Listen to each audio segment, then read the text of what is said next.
ಗೆಳೆಯರಿಬ್ಬರ ನಡುವೆ ನಡೆದ ಜಗಳ ಕೊಲೆಯಲ್ಲಿ ಅಂತ್ಯವಾಗಿರುವ ದಾರುಣ ಘಟನೆ ಯಾದಗಿರಿ ಜಿಲ್ಲೆಯ ಸುರಪುರ ತಾಲೂಕಿನ ಕೆಂಬಾವಿ ಸಮೀಪದ ಗುತ್ತಿ ಬಸವಣ್ಣ ಕ್ರಾಸ್ ಹತ್ತಿರ ನಡೆದ ಘಟನೆ.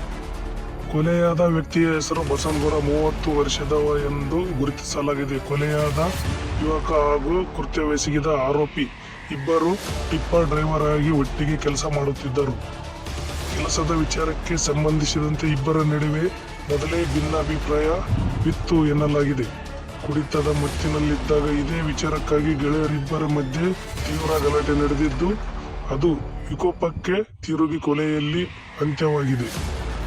ಘಟನಾ ಸ್ಥಳಕ್ಕೆ ಯಾದಗಿರಿ ಜಿಲ್ಲಾ ಪೊಲೀಸ್ ವರಿಷ್ಠಾಧಿಕಾರಿ ಎಸ್ಪಿ ಪೃಥ್ವಿ ಶಂಕರ್ ಅವರು ಭೇಟಿ ನೀಡಿ ಪರಿಶೀಲನೆ ನಡೆಸಿದರು. ಕೃತ್ಯವೆಸಗಿದ ಆರೋಪಿಯನ್ನು ಮಾಹಿತಿಯ ಪ್ರಕಾರ ಆರೋಪಿಯ ಹೆಸರು ಬಸನಗೌಡ. ಪೊಲೀಸರು ವಶಕ್ಕೆ ಪಡೆದು ತೀವ್ರ ವಿಚಾರಣೆಗೊಳಪಡಿಸಿದ್ದಾರೆ. ಈ ಕುರಿತು ಕೆಂಬಾವಿ ಪೊಲೀಸ್ ಠಾಣೆಯಲ್ಲಿ ಪ್ರಕರಣ ದಾಖಲಾಗಿದೆ.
ನಿಮ್ಮ ಕೆಂಬಾವಿ ಪೊಲೀಸ್ ಠಾಣಾ ವ್ಯಾಪ್ತಿಯಲ್ಲಿ ಗುತ್ತಿ ಬಸವಣ್ಣ ಕ್ರಾಸ್ ಅಂತ ಹೇಳಿ ಬರ್ತದೆ ಮೇನ್ ರೋಡ್ಗೆ. ಅಲ್ಲಿ ಒಂದು ಹಳೆ ಜಟ್ಟಿಂಗೇಶ್ವರ ಸ್ಟೋನ್ ಕ್ರಷ್ ಅಂತೇಳಿ ಅಲ್ಲಿ ಬಸವನಗೌಡ ಅಂತ ಸುಮಾರು ಈಗ 10 ದಿವಸದಿಂದ ಅಲ್ಲಿ ಬಂದು ಡ್ರೈವರ್ ಆಗಿ ಕೆಲಸ ಮಾಡ್ತಾ ಇರ್ತಾರೆ.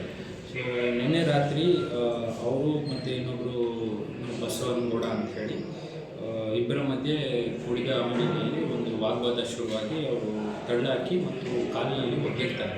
ಸೊ ಅದು ಅವ್ರನ್ನ ಅಲ್ಲೇ ಇದ್ದಂತಹ ಕಾಶಿನಾಥ್ ಮತ್ತು ಸಚಿನ್ ಅಂತೇಳಿ ಬೇರೆ ಡ್ರೈವರ್ ಅವರು ಕರ್ಕೊಂಬಂದು ಹಾಸ್ಪಿಟಲ್ಗೆ ಸೇರಿಸಿದಾಗ ಅವರು ಮೃತಪಟ್ಟಿರ್ತಾರೆ. ಇವರು ಕುಡಿದ ಆಮೇಲಿನಲ್ಲಿ ಮಾಡಿರುವಂಥ ಆರೋಪಿ ಆ್ಯಕ್ಚುಲಿ ವಾಪಸ್ ಹೋಗಿ ಮಲ್ಕೊಂಡ್ಬಿಟ್ಟಿರ್ತಾರೆ. ಅವ್ರಿಗೆ ಅವ್ನು ಸತ್ತಿರೋದೇ ಸಹ ಗೊತ್ತಿರಲ್ಲ.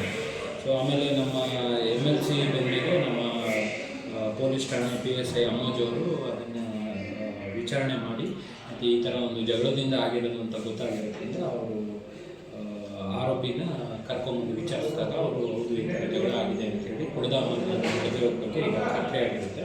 ಸೊ ಹಾಗಾಗಿ ಈ ಕುರಿತು ಈಗ ಅವರ ಹೆಂಡತಿಯವರಿಂದ ಒಂದು ಕಂಪ್ಲೇಂಟ್ ತೊಗೊಂಡಿದ್ದೀವಿ. ಸೊ ಅದರಲ್ಲಿ ಬಸನಗೌಡ ಜೊತೆಗೆ ಅವರಿಗೆ ಪ್ರಚೋದನೆ ನೀಡಿದ್ದಾರೆ ಅಂಥೇಳಿ ಒಂದು ಕ್ರಷರ್ನ ಮ್ಯಾನೇಜರ್ ಶರಣಗೌಡ ಅನ್ನೋದು ಸಹ ಕಂಪ್ಲೇಂಟ್ ಕೊಟ್ಟಿದ್ದಾರೆ. ಸೊ ಈ ಕುರಿತು ಈಗ ಮುಂದಿನ ತನಿಖೆ ಮಾಡ್ತೀವಿ. ಅವ್ರನ್ನ ಅರೆಸ್ಟ್ ಪ್ರೊಸೀಜರು ಮತ್ತು ರಾತ್ರಿ ಏನು ಎಕ್ಸಾಕ್ಟ್ಲಿ ಆಗಿದೆ ಮತ್ತು ಆ ಕುರಿತು ಸಾಕ್ಷ್ಯಾಧಾರಗಳನ್ನು ಸಂಗ್ರಹಿಸಿ ಮುಂದಿನ ತನಿಖೆ ಮಾಡ್ತೀವಿ.